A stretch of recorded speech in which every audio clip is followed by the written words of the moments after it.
अस्सलाम वालेकुम। क्या आप जानते हैं कि हमारी दुनिया में 8% कार्बन डाइऑक्साइड कंक्रीट से आती है। उस कंक्रीट से जिससे हम अपने घर बनाते हैं, अपनी सड़कें बनाते हैं, अपनी बिल्डिंग्स बनाते हैं, उससे हमारी दुनिया की 8% कार्बन डाइऑक्साइड आती है, जिससे हमारे मौसम बदल रहे हैं, ग्लोबल वार्मिंग हो रही है और हमारी दुनिया आहिस्ता-आहिस्ता ख़त्म हो रही है।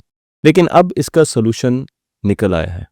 अब एक ऐसा मटेरियल आ चुका है जो कंक्रीट का मुकाबला तो कर ही सकता है, लेकिन उसके साथ साथ वो कार्बन डाइऑक्साइड को एब्जॉर्ब भी करता है।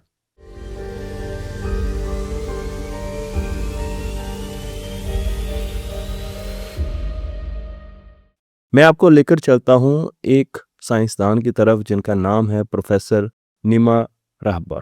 प्रोफेसर नीमा, जिसकी तस्वीर भी मैं आपको यहाँ पर दिखा रहा हूँ, ये वॉर्स्टर पॉलिटेक्निकल इंस्टीट्यूट यूएसए में काम करते हैं, वहाँ पर उस्ताद हैं। और इन्होंने अभी ये वैसे हेड हैं सिविल एंड एनवायरमेंटल इंजीनियरिंग के डिपार्टमेंट के, और इन्होंने अभी एक ऐसा मटेरियल इजाद किया है जो कि कंक्रीट को रिप्लेस करने जा रहा है। मैं आपको इनकी तस्वीर भी दिखा रहा हूँ और उसके साथ जो कंक्रीट का मुतबादल इन्होंने हमें मटेरियल दिया है उसकी तस्वीर भी मैं आपको यहाँ पर दिखा रहा हूँ। अगर आप इस मटेरियल को देखें, इस मटेरियल को ईएसएम कहा जाता है। एक तकाबली जायजे के मुताबिक concrete 330 KG carbon dioxide release करता है पर क्यूबिक मीटर। तो अगर 1 क्यूबिक मीटर आप कंक्रीट का बनाएं तो वो 330 केजी कार्बन डाइऑक्साइड रिलीज करेगा। लेकिन जो नया मटेरियल है ये 1 cubic metre 6.1 KG carbon dioxide absorb करता है। ये रिलीज तो करता ही नहीं है, लेकिन ये एब्जॉर्ब कर लेता है। और इन नंबर्स का सोर्स है मैटर जर्नल 2025 WPI। मैं आपको यहाँ पर इस मटेरियल की ना सिर्फ तस्वीर दिखा रहा हूँ, बल्कि आपको ये भी बता रहा हूँ कि इस मटेरियल में एंजाइम्स का इस्तेमाल हुआ है, और एंजाइम के स्ट्रक्चर की वजह से वो एंजाइम CO2 लेती हैं और उन्हें मुख्तलिफ किस्म के मटेरियल्स में, सॉल्ट्स में कन्वर्ट करती हैं, सॉलिड स्टोन्स में कन्वर्ट करती हैं। और क्योंकि ऑलरेडी वो खुद सॉलिड है तो उसके ऊपर अगर एक लेयर सॉलिड स्टोन की मज़ीद लगती है इस एंजाइम की वजह से, तो आपको महसूस नहीं होता। अब सवाल ये है कि एंजाइम होती क्या है। एंजाइम्स प्रोटीन्स होती हैं, स्पेशलाइज्ड प्रोटीन्स होती हैं, जो कि हमारे सेल में जितने रिएक्शंस हो रहे होते हैं उनको तेज़ कर रही होती हैं, उनको उनका कैटलिस्ट होती हैं। उन्हें कंप्लीट करवाने में इनका बहुत बड़ा हाथ होता है। तो हमारे जितने भी बायोकेमिकल रिएक्शंस हो रहे हैं उनमें जो सबसे अहम चीज़ होती है वो एंजाइम होती है। इसी एंजाइम का इस्तेमाल डॉक्टर साहब ने किया और इस मटेरियल में, जिसे ईएसएम कहा जाता है, उसमें इस एंजाइम की वजह से हम CO2 अब्जॉर्ब करते हैं। मैं आपको ये भी बताता चलूँ कि ये जब मटेरियल वक्त के साथ साथ बूढ़ा होता है तो इसकी लेयर बढ़ती जाती है, ये कमज़ोर नहीं होता है। लेकिन अब आपका सवाल ये होगा कि अगर ये मटेरियल इतना अच्छा है तो फिर इस पर कंक्रीट की तरह फोर्स पड़ेगी तो कैसे ये काम करेगा, इसकी ताकत क्या है। तो इसकी ताकत दिखाने के लिए मैं आपको कुछ नंबर दूंगा और फिर एक एग्जांपल दूंगा। ईएसएम 25.8 मेगा पास्कल स्ट्रेंथ रखता है, जबकि कंक्रीट 25 मेगा पास्कल स्ट्रेंथ रखता है। इसका मतलब यह है कि ईएसएम कंक्रीट से ज़्यादा पावरफुल है। अगर आप कंफ्यूज हैं कि 25.8 मेगा पास्कल हैं क्या, तो 25.8 मिलियन न्यूटन की फोर्स 1 स्क्वायर मीटर पर अगर एग्जर्ट हो तो ये उसे बर्दाश्त कर सके। और आसान जुबान में अगर 1750 कारें मैं एक के ऊपर दूसरी खड़ी करता जाऊं और वो 1 स्क्वायर मीटर के ऊपर हाइपोथेटिकली खड़ी हो जाएं, तो इतनी ज़्यादा फोर्स ये बर्दाश्त कर सकता है कि 1750 कारें 1 मीटर के ऊपर खड़ी हो जाएं, जो कि मैंने यहाँ पर आपको तस्वीर में दिखाने की कोशिश की है। कंक्रीट के मसाइल कुछ और भी हैं। जब आप कंक्रीट से कोई बिल्डिंग बनाते हैं तो उसकी क्योरिंग होती है।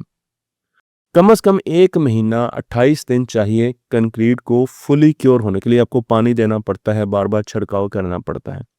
जबकि ईएसएम एक ऐसा मटेरियल है जिसे चंद घंटे भी अगर आप माइल्ड कंडीशंस में रखेंगे तो ये बहुत पुख्ता हो जाएगा और कंक्रीट की तरह स्ट्रांग हो जाएगा। कंक्रीट में सीमेंट का इस्तेमाल बहुत ज़्यादा होता है क्योंकि सीमेंट उसको इकट्ठा रखता है, ग्लू के तौर पर काम करता है। लेकिन सीमेंट फैक्ट्रियों से आता है जहाँ पर उसका ट्रीटमेंट तकरीबन 1000 डिग्री से लेकर 1450 डिग्री तक होता है। ये फैक्ट्रियां भी कार्बन डाइऑक्साइड पैदा करती होंगी और उसके साथ ही एक बहुत बड़ा प्रोसेस बन जाता है जिसकी वजह से कंक्रीट की प्रोडक्शन में मुश्किलात पेश आती हैं। यानी हम मैसिव कंक्रीट की प्रोडक्शन उस तरह जल्द से जल्द नहीं कर सकते। जबकि ईएसएम के लिए आपको सीमेंट की ज़रूरत नहीं है और आपको इतने ज़्यादा हीट ट्रीटमेंट की भी ज़रूरत नहीं है और इसके ज़रिए भी कार्बन डाइऑक्साइड जो हमारी दुनिया में आ रही है वो भी रिलीज नहीं होगी। फिर कंक्रीट जब एक मर्तबा टूटता है तो उसका और कोई हल नहीं है। वो टूटता है और ज़मीन के अंदर रहता है लेकिन वो डिसइंटीग्रेट नहीं होता, वो हमेशा के लिए ज़मीन में मौजूद रहता है। लेकिन ईएसएम मटेरियल ना सिर्फ रिसाइकल किया जा सकता है बल्कि इसे रिपेयर भी किया जा सकता है। इसका हमारी ज़मीन को और एनवायरनमेंट को दोनों को नुकसान बिल्कुल नहीं है। तो फिर सवाल ये पैदा होता है कि ईएसएम कितनी जल्दी मार्केट में आएगा और हम इससे क्या फ़ायदा उठा सकते हैं। पाकिस्तान फ्यूचर में एक डेवलपिंग इकोनॉमी होगा। मैं आज की बात तो नहीं कर रहा लेकिन मैं चंद सालों की बात कर रहा हूँ जब हम बहुत ज़्यादा तेज़ी से कंस्ट्रक्शन के फेज़ में दाखिल होंगे। पाकिस्तान में बड़ी बड़ी इमारतें बनेगी और अगर वो इमारतें हमने कंक्रीट की बनाई तो एक तो हमारे शहर गर्म होते जाएंगे क्योंकि कंक्रीट कार्बन डाइऑक्साइड पैदा करता है और उसके साथ साथ इसका रिफ्लेक्शन इंडेक्स भी बहुत ज़्यादा होता है। तो हम कंक्रीट की स्लैबें बनाते जाएंगे अपने शहरों को, जो कि हाल इस वक्त कराची का हो चुका है। लेकिन अगर हम ईएसएम का इस्तेमाल करें और आज से सोच लें कि हमने ईएसएम और इस किस्म के मटेरियल्स का इस्तेमाल करना है जो कि अभी कमर्शियली अवेलेबल होने हैं, तो हमारे शहर इको फ्रेंडली भी होंगे और ठंडे भी होंगे और हमें मुस्तकबिल में बहुत आसानी होगी। पाकिस्तान में जितनी भी ग्लोबल वार्मिंग की वजह से मसाइल आ रहे हैं उनका कुछ हल हम ज़रूर कर सकते हैं।